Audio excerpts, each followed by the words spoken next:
आचार्य देव का अगला पद देखिए कि रावरो रूप रहो भरी नैननी,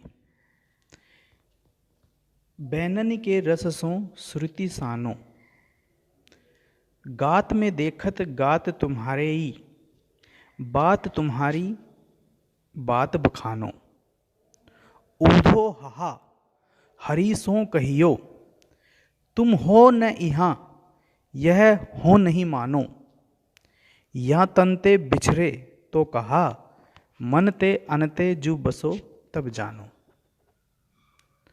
बहुत ही भावुक करने वाला पद है।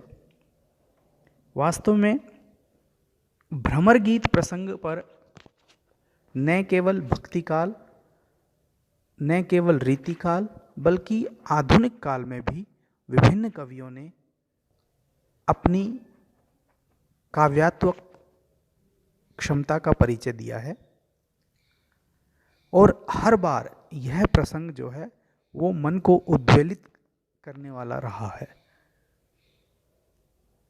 एक तरफ कृष्ण के प्रति गोपियों का एक निष्ठ प्रेम तथा दूसरी ओर उन्हें योग दर्शन का महत्व समझाते उद्धव का जो वाद विवाद वाला प्रसंग है वह हिंदी साहित्य की अनुपम निधि है। देव ने भी उसी प्रसंग को आधार बनाकर अपनी प्रतिभा का परिचय देने की कोशिश की है और इस कार्य में वे बहुत हद तक सफल भी हुए हैं। उनका ये जो संकलित पद्य है वह भी भावुकता से ओतप्रोत तथा कृष्ण के प्रति गोपियों का एक निष्ठ प्रेम व्यंजित करने वाला है।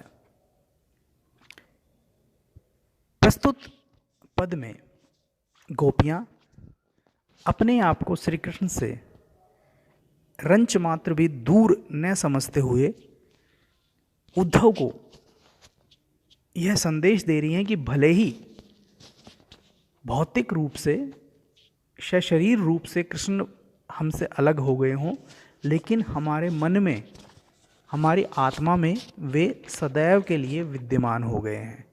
कोई हमें उनसे अलग नहीं कर सकता। इस क्रम में गोपियां कहती हैं कि रावरो रूप रहो भरी नैनन, कि हे कृष्ण आपका रूप हमारे नैनों में समा गया है, वो हमेशा सदैव ही हमारी आंखों में विद्यमान रहता है।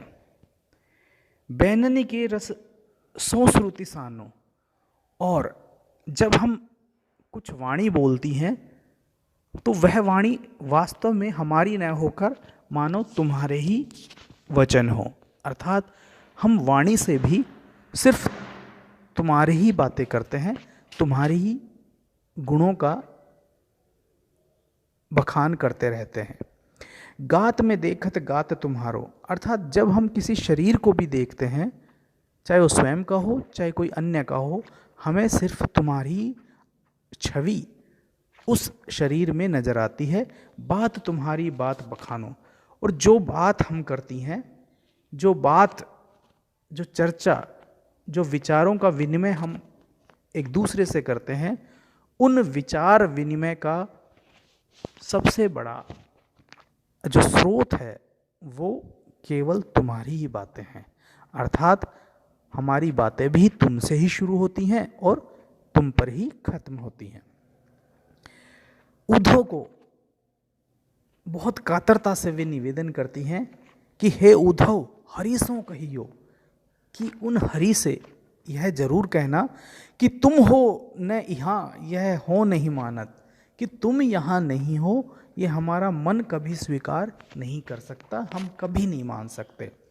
या तन ते बिछड़े तो कहा, कि इस तन से बिछुड़ गए ये तो कोई बात नहीं, मन ते अनते जू बसो तब जानो, कि इस तन को तो छोड़कर तुम चले गए किंतु इस मन से अन्यत्र होके तुम नहीं रह सकते। अर्थात इस मन से बिछड़ के तुम्हारा यह अधिकार, तुम्हारी यह क्षमता नहीं तुम इस मन से भी निकल सको। बहुत ही मन को आह्लादित करने वाला, आनंदित करने वाला और भाव से सरोबोर करने वाला यह पद है, जिसमें देव की अद्भुत कवि प्रतिभा, अद्भुत श्री कृष्ण का प्रेम झलकता है और रस से सराबोर करता है। भाषा उतनी ही मधुर है, गति, छंद की यति सब प्रसंगानुकूल है और एक उत्कृष्ट पद के रूप में यह देव का एक पद हमारे सामने है।